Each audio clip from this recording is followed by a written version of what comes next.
News when you want it with Bloomberg News Now. I'm Monica Rix.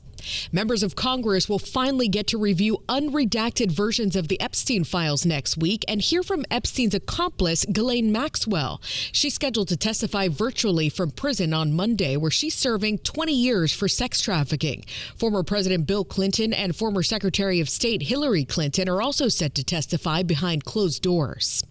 President Trump says he won't apologize for posting a racist video on social media that depicted the Obamas as apes. I didn't see the whole thing. I guess during the end of it, there was some kind of a picture that people don't like. I wouldn't like it either, but I didn't see it. I looked at the first part. That video got backlash from both Democrats and Republicans, ultimately forcing the White House to take it down.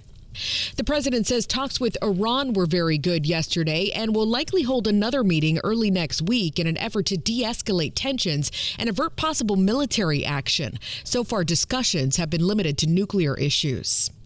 The Dow Jones Industrial Average hit 50,000 for the first time ever amid optimism over the U.S. economy and corporate earnings. The index up 2.5% Friday and up 4.3% this year. It's outperformed all major U.S. equities.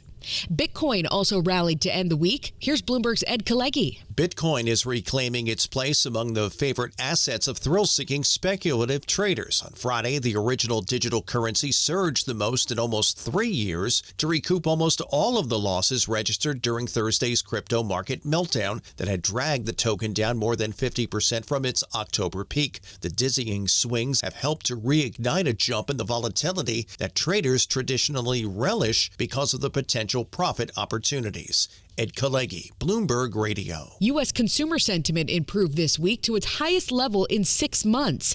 Joanne Sue's director of surveys at the University of Michigan, and says that's largely thanks to wealthier Americans who've benefited from stock market gains. Overall, we're still actually in the bottom decile of readings, historically speaking. So this is still very, very low levels of sentiment. Sue says many are still worried about long-term inflation and jobs.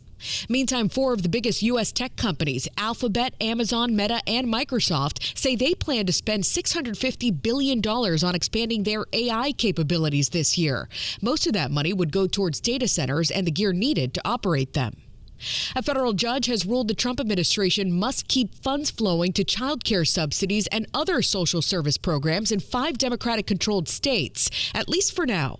California, Colorado, Illinois, Minnesota, and New York receive a total of more than $10 billion a year from programs that help low-income families.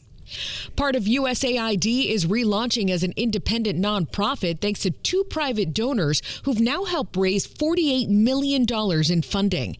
DOGE dismantled that agency last year, cutting thousands of jobs and vital programs that help deliver foreign aid for 60 years. FEMA is expected to resume staff cuts that were paused during last month's severe winter storm. Bloomberg's Amy Morris has more from Washington. The staff reductions have stoked concerns across the agency over its ability to address disasters with fewer workers. FEMA staff say the policy indiscriminately terminates employees without taking into account the importance of their role or their years of experience, and has wiped out entire teams or left groups without managers.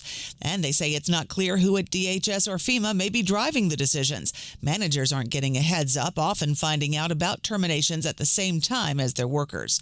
In Washington, Amy Morris, Bloomberg Radio. And the Northeast is bracing for another round of bitter cold, with wind chills as low as negative 17 degrees around New York City. When the cold is this deadly, we need to meet the moment and leave no stone unturned. That's Mayor Zoran Mamdani. At least 10 people have died in New York City so far this winter, which have seen some of the coldest temperatures in decades.